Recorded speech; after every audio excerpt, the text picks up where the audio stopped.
Alors mon cœur vous dit bonjour. Nous sommes frères, nous sommes sœurs, nous sommes amis, nous sommes l'amour.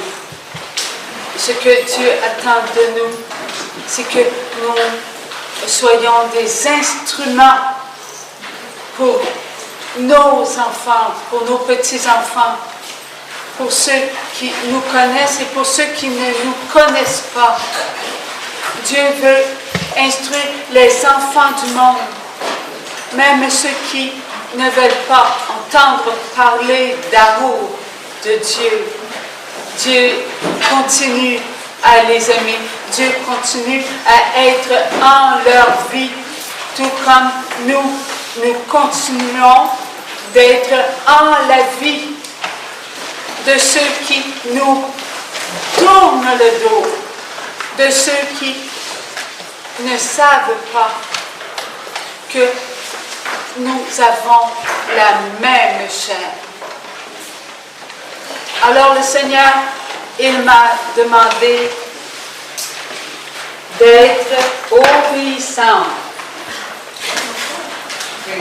Alors il vous demande d'être obéissante, obéissant.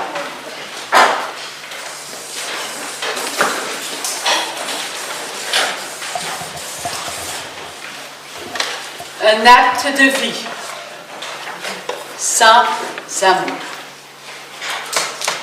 Un acte qui n'a pas de vie.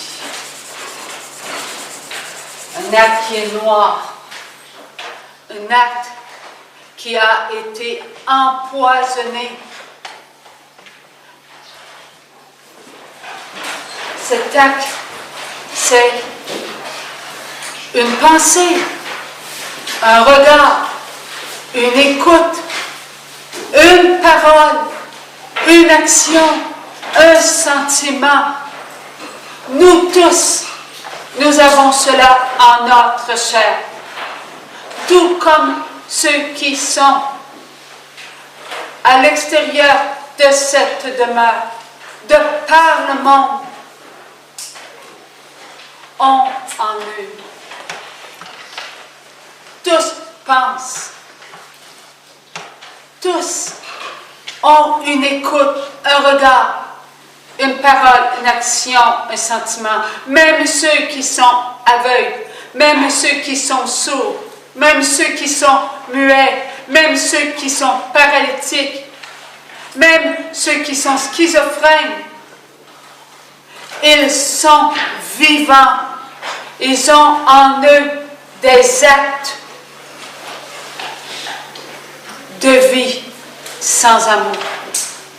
Ils ont en eux ce que nous avons à l'intérieur de nous.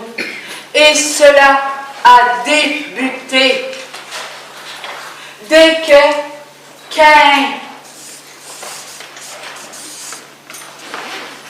ne s'est pas aimé.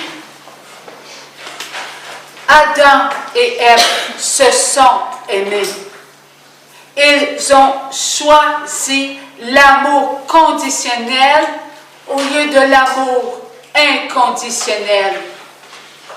Alors l'amour était en eux. Adam n'a pas levé la main sur Ève et Ève n'a pas levé la main sur Adam. C'est Caïn qui a levé la main sur son frère. Il l'a tué. Mais pour vouloir tuer son frère, Caïn a écouté le tentateur à l'extérieur, le mal. Le mal a tenté Caïn en lui faisant ressentir ce qu'il était. Alors, Caïn a ouvert ses oreilles, a ouvert sa pensée, a ouvert son regard, ses paroles, ses actions et ses sentiments. Car ce qu'il était, c'était la chair. Une chair créée, une chair qui avait besoin de la chair visible de notre Dieu. Une chair incarnée, une chair parfaite, la chair, une seule chair, la chair. Nous avons tous la chair de Caïn. Nous avons la même chair. Lorsque Caïn laissa sa chair ouverte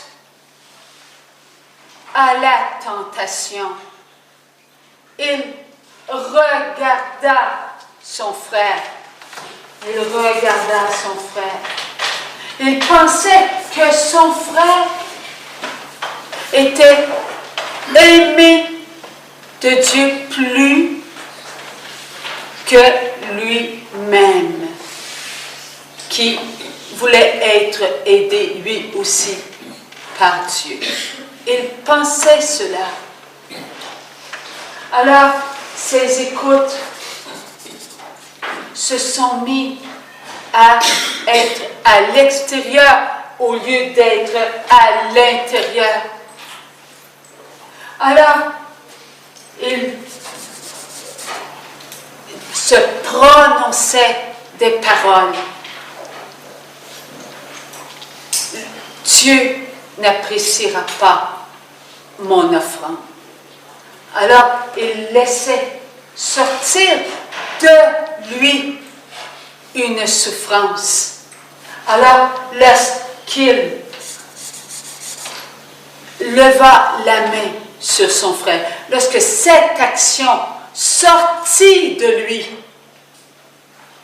il a ressenti un manque d'amour envers lui-même. Un sentiment qui aujourd'hui est encore en nous. Nous regardons, nous ne comprenons pas. Nous pensons, nous sommes troublés.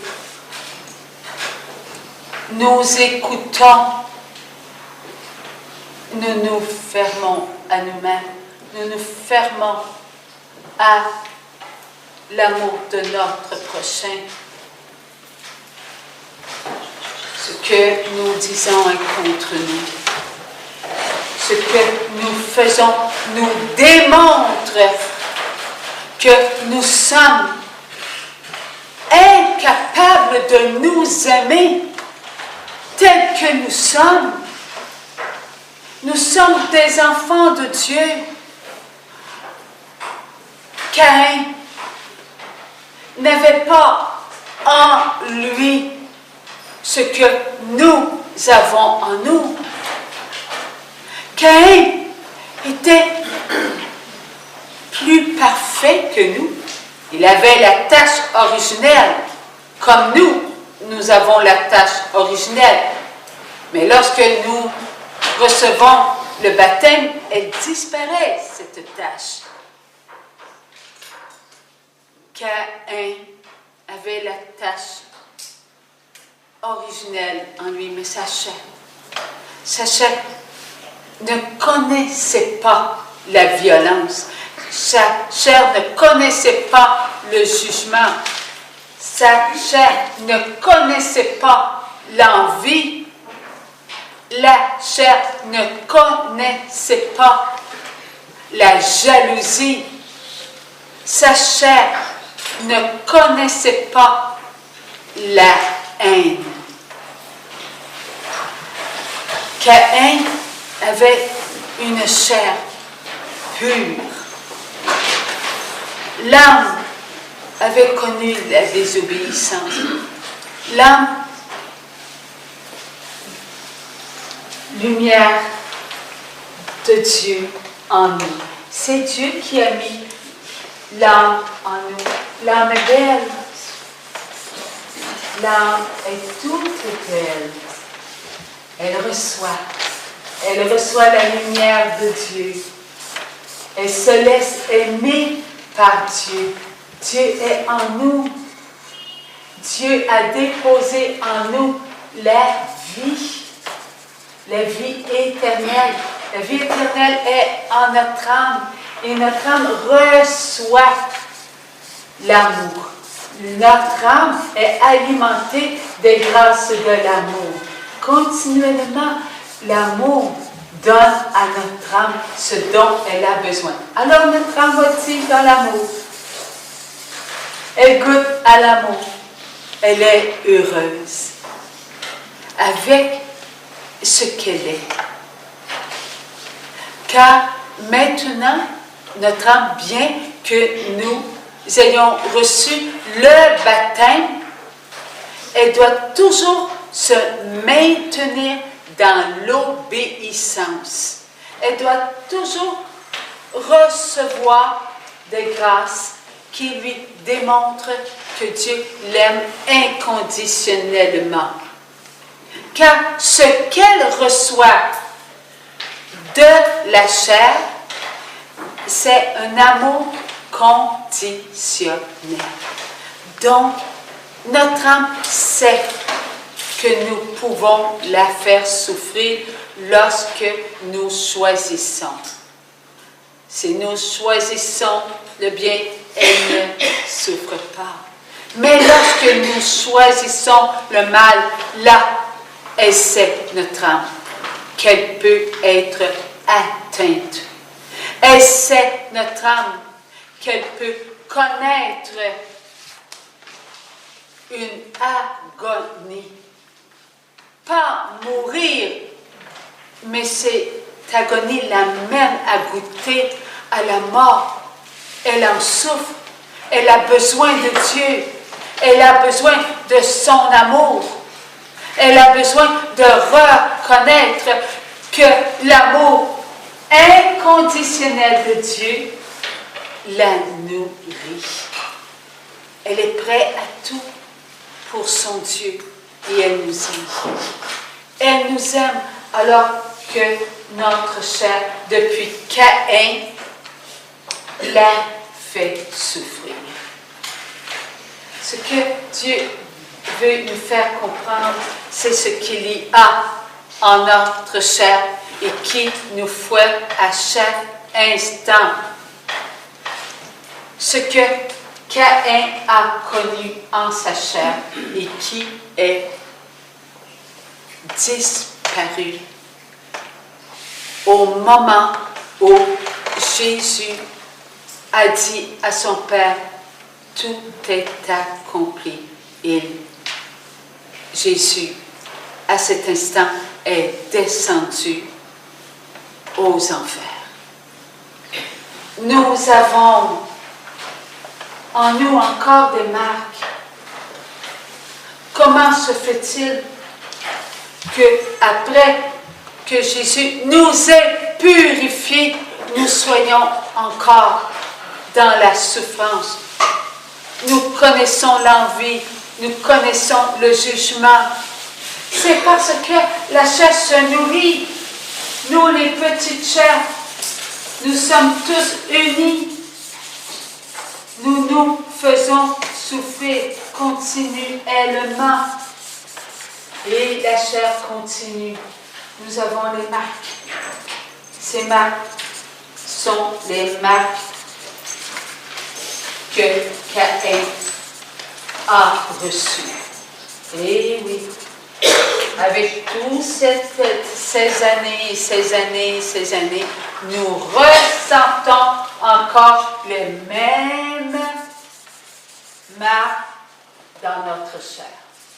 Les mêmes marques dans notre chair. Encore et encore et encore et encore. Toujours, il faut comprendre ce qui se passe à l'intérieur de nous. Jésus a purifié notre chair. ces marques ont goûté à l'amour de Dieu. L'amour de Dieu a fait sortir par son précieux sang ce qui avait pénétré.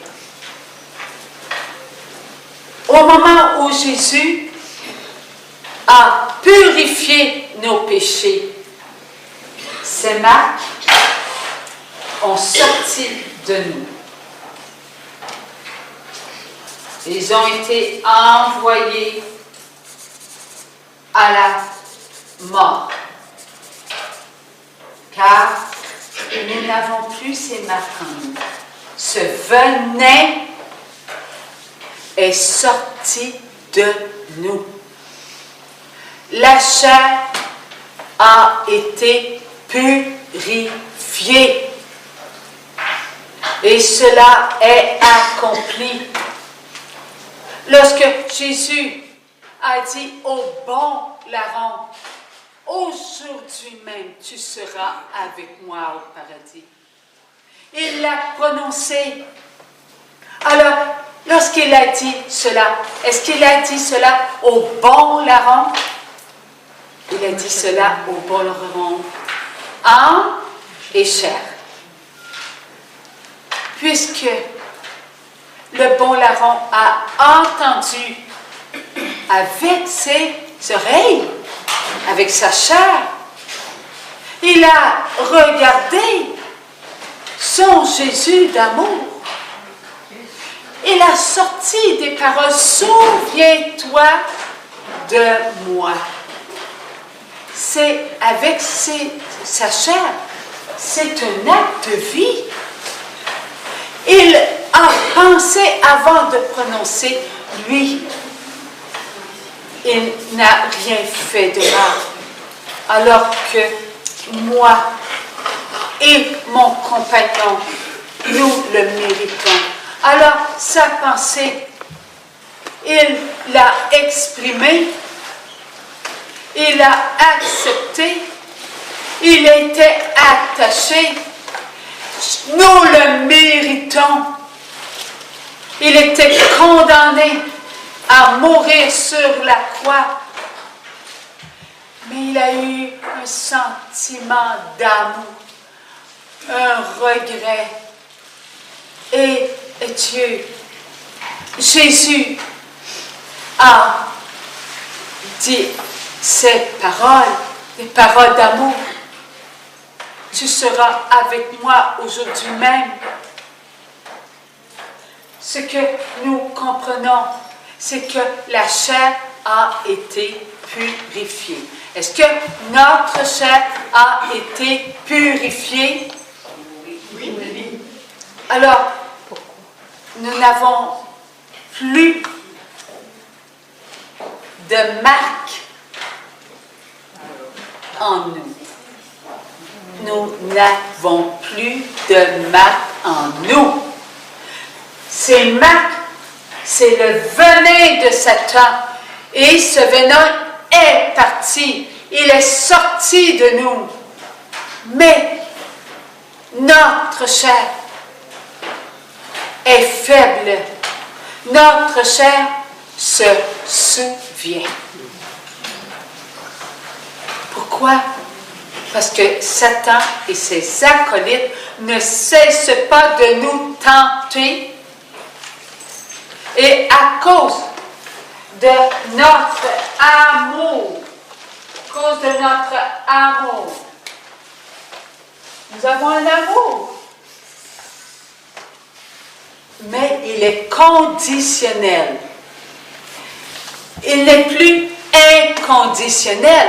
Nous avons connu la tâche originelle, donc nous avons choisi la connaissance du bien et la connaissance du mal. Cette fameuse connaissance du mal, nous l'avons encore en nous. Elle n'est pas sortie de nous.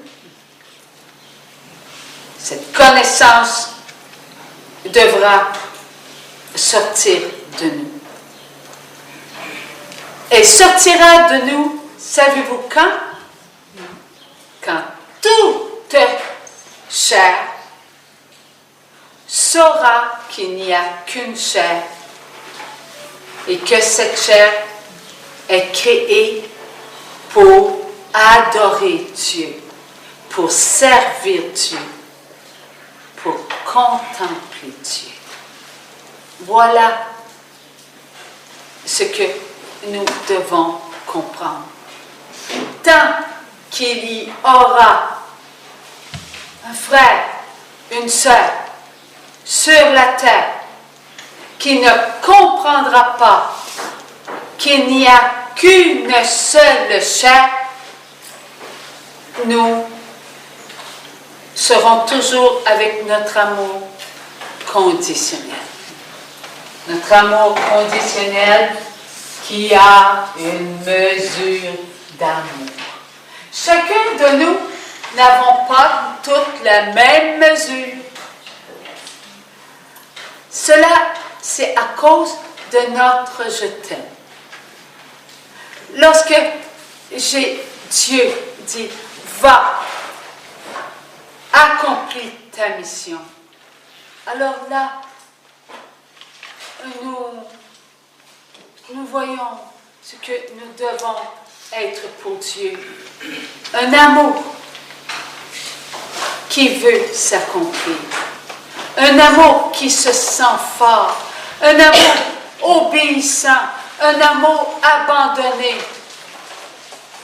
devant le vouloir de Dieu. Alors, c'est notre je t'aime. Notre je t'aime que nous laissons entre les mains de Dieu. Et lorsque Dieu, lui, voit ce que nous accomplissons sur la terre, voit ce que nous sommes sur la terre, avant même que nous soyons sur la terre, n'oublions pas que lorsque nous donnons notre je t'aime à Dieu, nous sommes où? Nous sommes en Dieu. Nous sommes en la matière parfaite. Nous sommes l'amour. Nous sommes l'amour. Nous sommes en Dieu. En Dieu, nous sommes avec notre je t'aime. La matière incréée, la matière parfaite. Dieu sait ce que nous allons faire avec notre chair, nos actes de vie. Avant même que nous les accomplissions, Dieu savait. Dieu savait ce que nous étions pour accepter d'accomplir avec ses grâces. Ces grâces nourrissent notre âme. Est-ce que ces grâces sont conditionnelles ou inconditionnelles? On est tous d'accord. Ces grâces sont inconditionnelles. Notre âme, est-ce qu'elle aime notre Dieu inconditionnellement? Non. Oui. Mais oui. Mais le Saint-Esprit nous dit qu'elle sait qu'elle souffrira à cause de notre amour conditionnel. Et elle est prête, elle, à s'accomplir. Elle est prête par amour pour la chair qui lui a été donnée.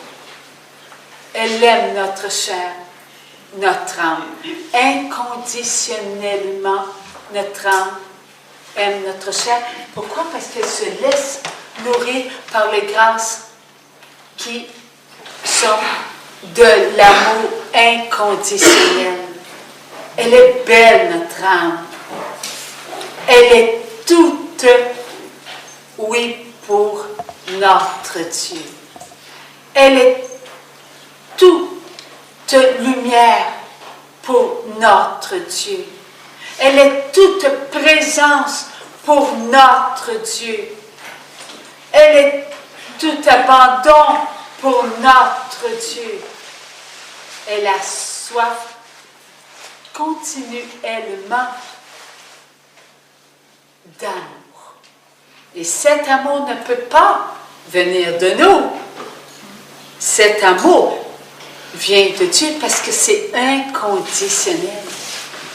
Elle ne met pas de condition à ce qu'elle est. Aucune condition. Mais notre chair, oui. Alors, Dieu a vu ce que nous étions pour faire avec les grâces que notre âme reçoit et que notre âme comble notre chair.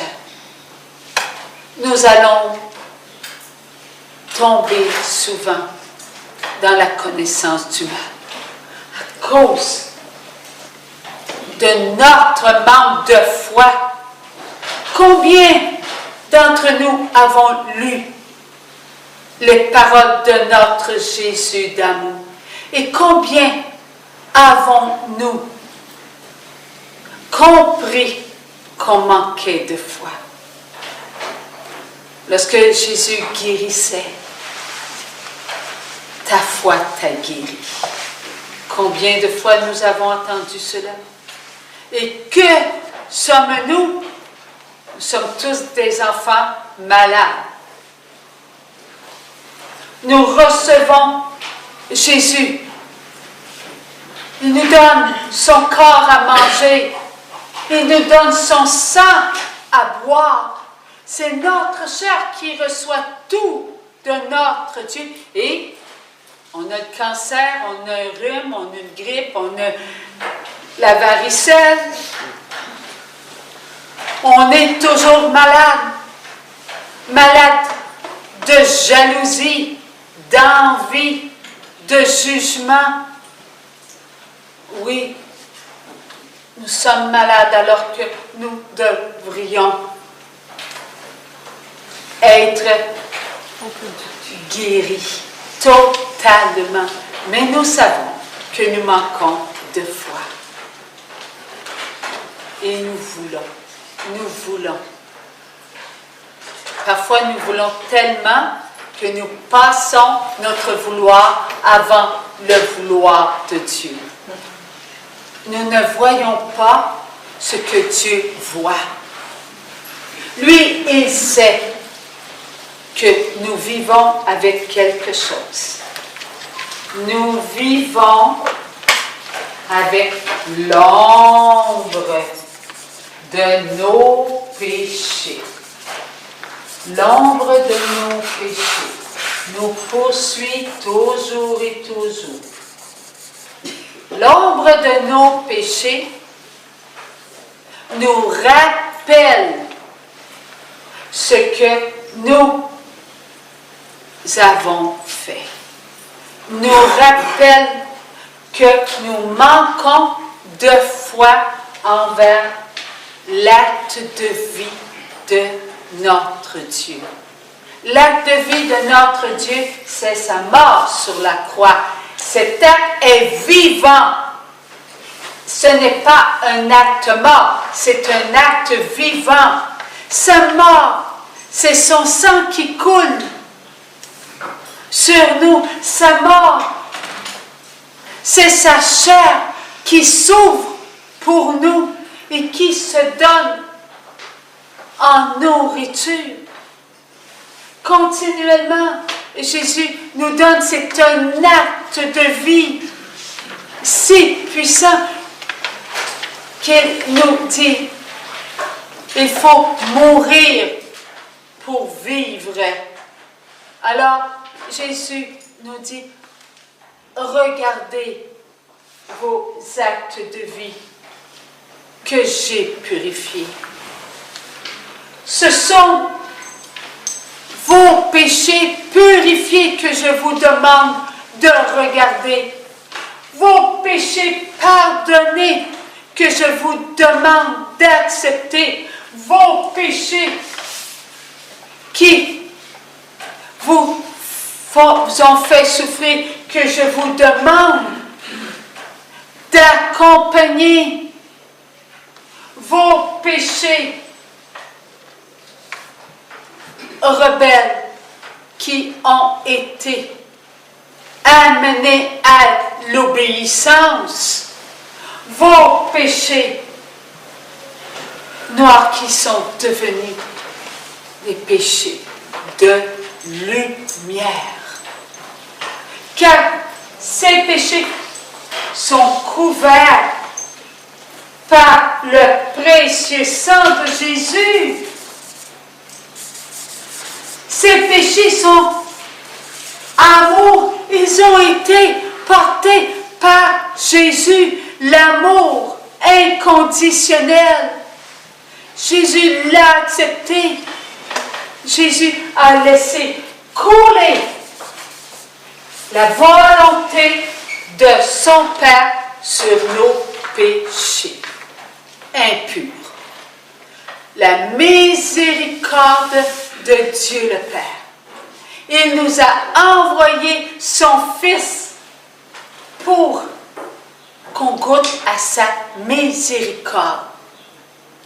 Ouvre ton cœur, ouvre ta chair, laisse couler ton précieux sang qui est mon sang. Le Père ne se sépare pas du Fils. Est-ce que le sang de Jésus, Dieu le Père, ne l'a pas connu? Dieu le Père, c'est notre Père. Dieu le Père est visible. Jésus a dit, celui qui me regarde, regarde mon Père, voit mon Père, est en présence de mon Père. Alors, lorsque Jésus a laissé couler son sang, la miséricorde de Dieu, le Père se faisait sentir sur notre chair, car nous étions en Jésus. Dieu a tout purifié.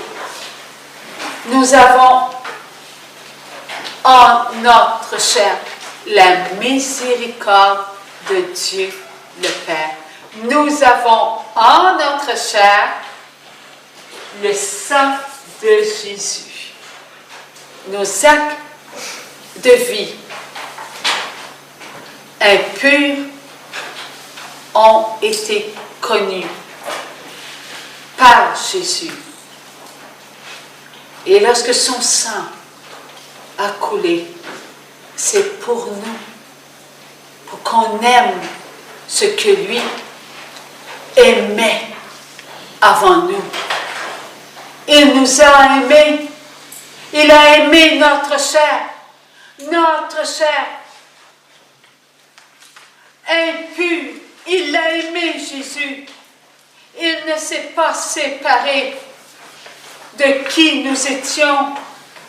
Lui, la chair incarnée, a pris en sa chair notre chair créée et il a aimé notre chair.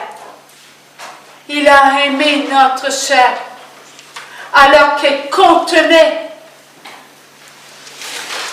la marque de Satan. Cette marque, savez-vous de qui nous la tenons? Je te marque et tu n'oublieras pas que je suis Dieu. Là où tu iras, celui qui lèvera la main sur toi, je le punirai. Nous avons ces marques en nous, mais ils ont été voulus pour qu'on se rappelle que Dieu nous protège, que Dieu nous aime, que Dieu nous accepte, que Dieu nous envoie son Fils, que Dieu nous veut devant sa lumière, que Dieu nous fait pénétrer sa miséricorde, toujours et toujours. N'oublie pas que cette main, c'est toi qui l'as voulu, mais n'oublie pas que je te protégerai, que je ne m'éloignerai jamais de toi, même si toi, tu t'éloignes de moi. Mon regard te suivra partout, bien que tu vas détourner ton regard de moi, bien que tes paroles te trahiront. Moi, je mettrai des paroles en toi. Je te ferai rappeler que je t'aime et tu crieras vers moi. Tu diras, aie pitié de moi. Ne détourne pas ton regard de moi. J'ai mérité ce que je vis aujourd'hui. Je vis mes conséquences. Souviens-toi de ce que tu m'as dit. Je te regarderai. Alors, mon Dieu, aime ton enfant. Souviens-toi de ce que tu as fait pour moi. Ces paroles, nous les avons en nous, puisque nous crions toujours vers Dieu. Et c'est Dieu qui nous fait crier pour qu'on se souvienne toujours et toujours qu'il est dans notre vie, qu'il ne nous regarde pas comme des étrangers. Il nous aime. Alors, nous devons comprendre ce que notre Seigneur a fait pour nous. Il a envoyé son Fils pour que nous puissions aimer cette marque qui nous rappelle que nous sommes enfants de Dieu, sauvés par Dieu, protégés par Dieu. Ne fuyons pas loin de son regard. Aimons qui nous sommes, des enfants purifiés. Croyons en ce que nous sommes. Oui, aimons. Aimons nos actes qui sont purifiés. Nos actes de vie sont purifiés. Qu'ils soient amour ou qu'ils soient sans amour, ils ne sont plus sans amour. Ils sont tous des actes d'amour. Alors, aimons nos péchés purifiés. Aimons nos actes de vie purifiés. Arrêtons-nous pas ce péché. Péché, c'est action. Péché, c'est pensée. Péché, c'est regard. C'est sentiment. Nous sommes vivants. N'a-t-il pas choisi des pécheurs? Nous devons faire ce que nous avons à faire. Pêche pour être vrai. Va chercher tes enfants. Pêche pour être une réalité, pour être devant tes frères et tes sœurs. Pêche parce que tu aimes. Va pas vers le mal. Fuis ceux qui vont t'entraîner de peur que tu prennes exemple sur eux. Sois vrai tu es purifié. N'aie pas honte de ce que j'ai fait pour toi. Sois un acte dans mon acte. Je me suis présenté comme étant le pécheur, le scélérat, parce que j'ai aimé la miséricorde de mon Père. Je n'ai pas aimé le mal. Je ne séparerai pas ton acte de toi, car l'acte que tu fais appartient à ta chair. L'acte que tu fais appartient à la vie. J'ai arraché de toi la mort. La mort n'est plus en toi. Comporte-toi comme un enfant vivant. Aime qui tu es. Cesse de te juger. Cesse de t'abattre. Cesse de te combattre. Tu crois plus au mal lorsque tu ne te regardes pas comme étant pécheur. Tu détournes ton regard de ma miséricorde. Tu ne sais pas que je t'aime. Aime-toi tel que tu es. Je vais te montrer ce que l'autre fait dans ta vie. Satan ne veut pas que tu crois que ton acte de vie sans amour ne contient plus ma marque, mon péché. Non, Satan ne veut pas qu'on croie en cela.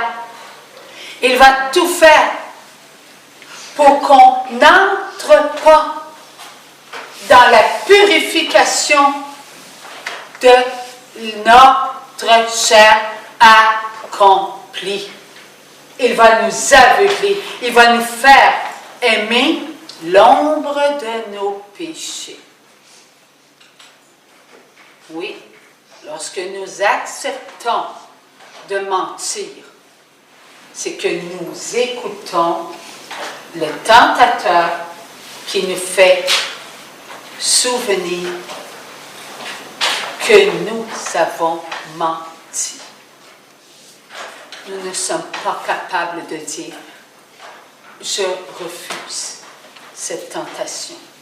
Je te donne cause le mal qui s'acharne contre moi, cette peur qui se colle à moi. » Alors, nous devons donner cause à Jésus.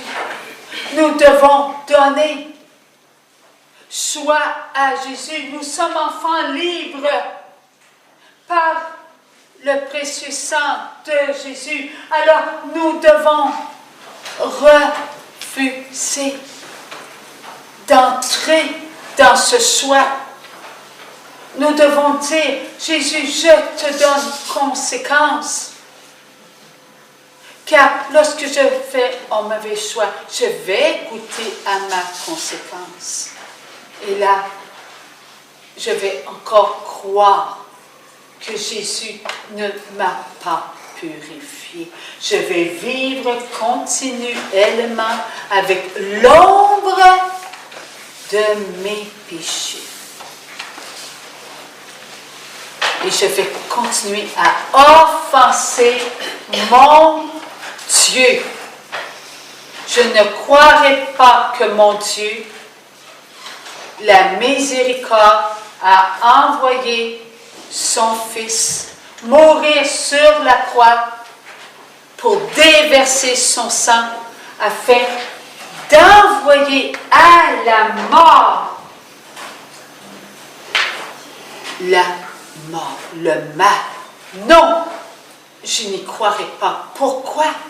Parce que je vis avec l'ombre de mes péchés. Il faut que je croie en ce que Jésus a accompli. Il faut que je croie aux grâces de la purification. Il faut que je sois vrai. J'empoisonne ma vie. et j'empoisonne la vie de mes frères et de mes sœurs. Cette ombre qui me suit, je la ressens dans ma chair. Elle me fait rappeler mon péché et ma chair devient une mauvaise nourriture. Nous avons entendu hier que nous sommes des toutes petites hosties en l'hostie. Nous sommes tout petits. Nous qui avons une chair, nous prenons la chair de Jésus que lui-même donne. Et notre chair devient une chair d'amour. Mais que faisons-nous? Nous écoutons la peur et nous retournons toujours dans l'ombre de nos péchés. Et cela nourrit nos frères, nos sœurs.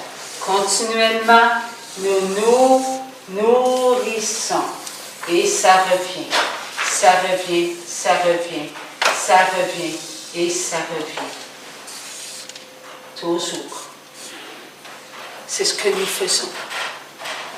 Notre nourriture alimentée par la peur qui nous fait accroire que nous sommes en présence de nos péchés. Cela est faux. Nous sommes vivants, nous sommes purifiés. Nous ne sommes pas morts. La mort a été arrachée de notre vie. Nous sommes vivants. Nous devons ne plus avoir peur. Nous devons envoyer cela loin de nous. Lorsqu'un d'entre nous nous parle de ce qu'il est. Mon frère est comme ci, ma sœur est comme ça. Eh bien, c'est ce qu'il est. Un enfant qui n'a pas profité des grâces de la purification. Et la peur, nous la ressentons. Nous la ressentons parce que ce qu'il est, nous le devenons. Il ne croit pas en la purification de la chair, il ne profite pas des grâces. Je n'en profite pas. Non, il ne faut pas, il faut s'éloigner. Non pas ne plus l'aimer, mais je n'accepte pas. Je refuse. Je te donne cause, sois conséquent, Jésus. Je l'aime. Je vais le nourrir avec mon amour. Mais si je reste tout près de ce qu'il veut me faire goûter à sa nourriture m'atteindra. Et j'atteindrai la nourriture de mes frères, de mes sœurs. Et encore, cette nourriture fera en sorte de me nourrir. Et je nourrirai mon frère, ma sœur. Cette nourriture va s'entretenir. Une nourriture sans amour. Une nourriture qui affecte ma chair et qui me rend faible, qui m'empêche de vivre les grâces de la purification. Cela se fait depuis si longtemps et si longtemps. Jésus est venu. Il est mort sur la croix. Il a accompli. Et aujourd'hui, nous vivons encore dans la peur. Nous vivons avec l'ombre de ce qui n'est plus. Parce que nous n'avons pas compris l'acte de vie de notre Dieu. Mais aujourd'hui, nous sommes ensemble parce que oui, nous comprenons. Oui, lorsque Jésus s'est donné, nous l'avons accepté. Oui, lorsque Satan dit, vous n'avez rien compris de l'acte de votre Dieu, eh bien, on va lui dire non. On va lui dire, oui, je comprends. Oui, je m'accomplis. Oui, je donne. Oui, je vais m'éloigner de tes pièges. Oui, je ne serai plus un piège pour moi-même. Je ne serai plus un piège pour mes frères et mes sœurs. Je vais entrer dans ce que Jésus, en ce moment même, nous fait vivre. Nous fait vivre les grâces de la purification. Lorsqu'en 2001, Jésus me parla de la purification de la chair, j'ai cru que c'était beaucoup trop grand pour moi.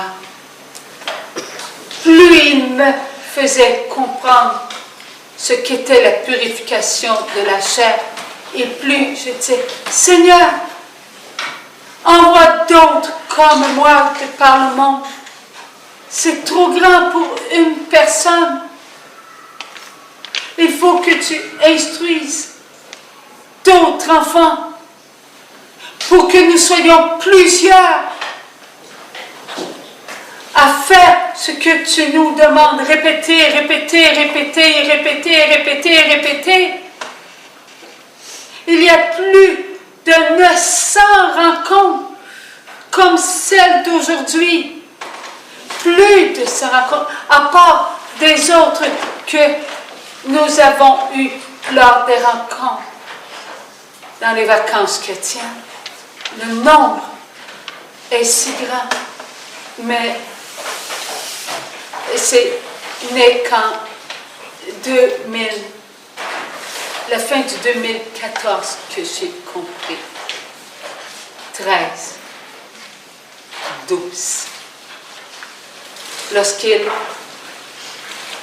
m'a fait comprendre que j'avais une anomalie. Cette anomalie devait être dans ma chair pour que je la vive. Et cette anomalie, c'est le mal que ma chair a continué à nourrir. Ma chair avait des anomalies. Une anomalie s'est multipliée, est devenue si grosse, une masse violente qui m'a fait plier en deux. Et je l'ai ressenti dans ma chair. Et le Seigneur m'a fait vivre cette masse, afin que je puisse aimer ma chair. Aimer ma chair. La chair. Plus que tout ce que j'avais voulu dans ma vie. Oui, j'ai voulu avoir une famille, aimer ma famille. Je disais que j'étais la personne la plus égoïste du monde. Car je disais, je vais aimer mes enfants. Je vais l'aimer avec toutes mes tripes. Et un jour, ils vont m'aimer. Mais c'était avec mon amour personnel. Je devais aimer tous les enfants de Dieu d'un amour si fort, si fort, si fort, que là, on s'aimerait. Mais je ne l'avais pas compris. Il fallait que j'y goûte. J'ai demandé à mon mari, celui que Dieu m'avait donné, aime-moi. Je suppliais qu'il m'aime et je disais, nous allons nous aimer, nous allons nous aimer. Et là, j'ai oublié que je devais crier vers Dieu. Donne-moi ton amour, celui que j'ai besoin pour que je puisse m'aimer moi.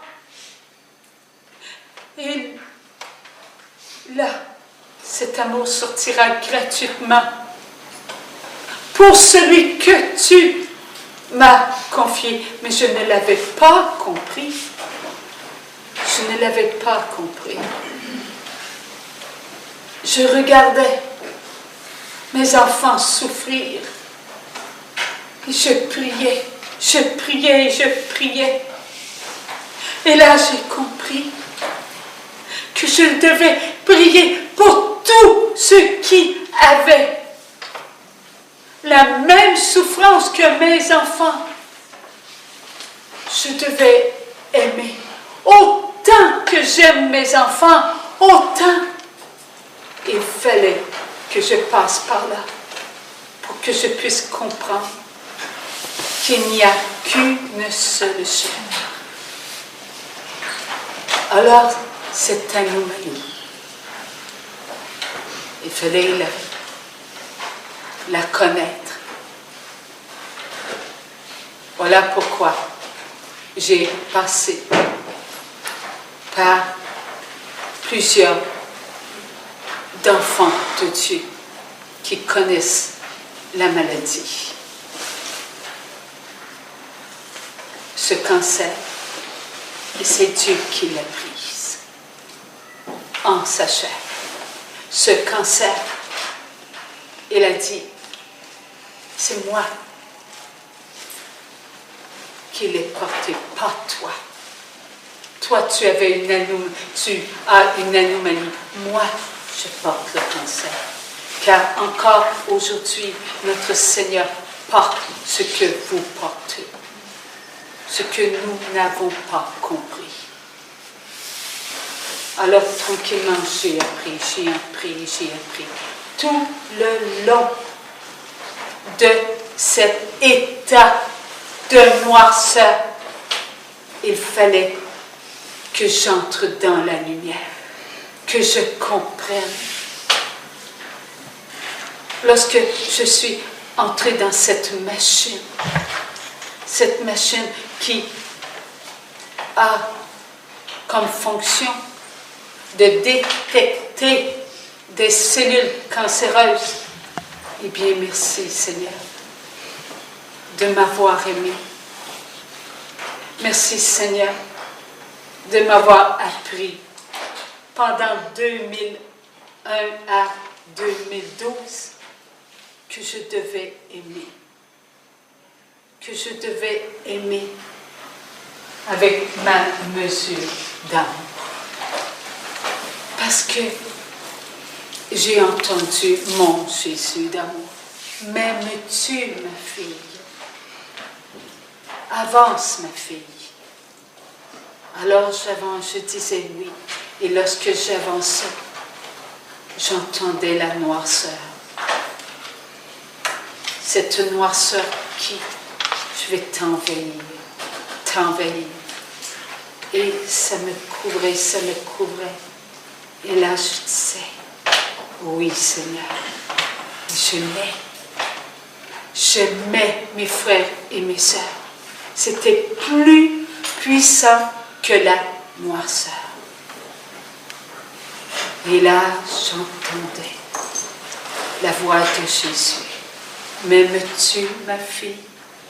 Avance, ma fille, avance. Et là, j'ai entendu les blasphèmes contre moi. Ma chienne, je te détruirai. Toi, je te hais. Je vais te faire ressentir ce que j'ai déposé en toi. Je vais te faire goûter à mes blasphèmes. Et cela me couvrait, cela me couvrait. Et là, j'aimais mes frères et mes sœurs tels qu'ils étaient. Ma souffrance, je l'avais dans ma chair. Et j'avançais. J'acceptais. Et là, j'entendais Jésus. M'aimes-tu, ma fille? Avance. Je savais que je devais connaître ce que ma chair contenait. Alors j'avançais. Et j'avançais. Il y a eu ces jets de feu. Et je sentais ma chair brûler réellement comme si on avait ouvert une torche. Et ça me frappait toujours. Et j'avançais. Parce que j'aimais. J'ai compris qu'il fallait que j'aime. Et je le faisais par amour. Et là, Jésus continuait. J'ai ressenti des lames de rasoir. J'ai tombé, mais toute ma chair était déchirée. Je ne pouvais plus marcher sur mes pieds parce que ça faisait trop mal. Et j'avançais, par amour. Ces clous, tout ce que j'ai ressenti, ces épées, tout ça, je l'ai ressenti. Mais c'était par amour et par amour. Et Jésus toujours, il voulait que j'avance. Avance, ma fille. Alors j'ai avancé. Et lorsque cela fut terminé, j'ai sorti de cette machine. Et on m'attendait dans la salle d'attente, mon frère et ma sœur. Une odeur de rose, une odeur de rose. Alors j'avais été accompagnée de maman Marie. Et là j'ai entendu la victoire. Nous sommes à victoire. Nous sommes victorieux. Alors savez-vous qui c'était? Toutes mes cellules. Chacun des enfants créés était en ma chair et j'ai entendu chacun des enfants créés dire que nous étions ensemble victorieux du mal. Alors, je l'ai vécu. Et le résultat a été que je n'avais plus d'anomalie. Voyez-vous, on est victorieux. On n'a pas à craindre. La purification de la chair, c'est pour nous tous. Puisque j'ai entendu ce que vous m'avez dit, ce que mes frères, vos frères, mes sœurs, vos sœurs ont dit, eh bien, c'est accompli. Nous sommes ensemble. Il faut cesser de se laisser prendre au piège de la peur qui veut qu'on vive avec l'ombre de nos péchés. Il faut que cela s'arrête pour qu'on cesse de se nourrir avec ce qui n'est plus. Le péché n'est plus. Alors il faut se débarrasser de cette ombre Il faut marcher dans la lumière. Oui, il y aura des combats, hein, et beaucoup. Et vous, ici en France, vous en connaissez beaucoup, beaucoup et beaucoup. Alors il faut que vous vous leviez debout. Croire que les grâces de la purification se vivent aujourd'hui, comme elles se sont vécues hier. Nous avons eu de belles rencontres depuis que nous sommes ici, et cela a débuté depuis 2015. Mangeons cette nourriture qui vient de nous. En ce moment même, notre cœur s'ouvre et nous entendons notre cœur. C'est ce que le Saint-Esprit fait avec nous en ce moment même. Croyons et soyons des convertis. Soyons des enfants prêts à évangéliser avec le cœur. Et le cœur se trouve en vous, pas dehors. Tout va se passer par l'intérieur. Car vos paroles, ils les connaissent. Ils y ont goûté. Vos gestes, ils les connaissent. Ils les ont vus. Nous parlons de nos enfants, de nos petits-enfants, de ce que nous aimons à la maison, de nos voisins. Nous parlons de tout cela. Eux autres, ils ont connu. Alors, il faut faire ce que nous avons à faire. Nous accomplir. Nous allons encore offenser la miséricorde de Dieu. Mais nous allons nous relever. La confession, le sacrement de la réconciliation, eh bien, elle n'est pas pour le voisin, elle est pour nous, afin que le voisin puisse être nourri. Et là, ils iront lorsque ils accepteront les grâces de la purification selon ce que nous accepterons d'accomplir. C'est l'œuvre de Dieu. Ce n'est pas notre œuvre. La purification de la chair, Jésus l'a accompli. Alors Jésus se charge avec Maman Marie de nous faire entrer dans leur cœur pour qu'on puisse vivre les grâces de la purification de la chair. Alors le Seigneur vient de dire, prenez un repos maintenant.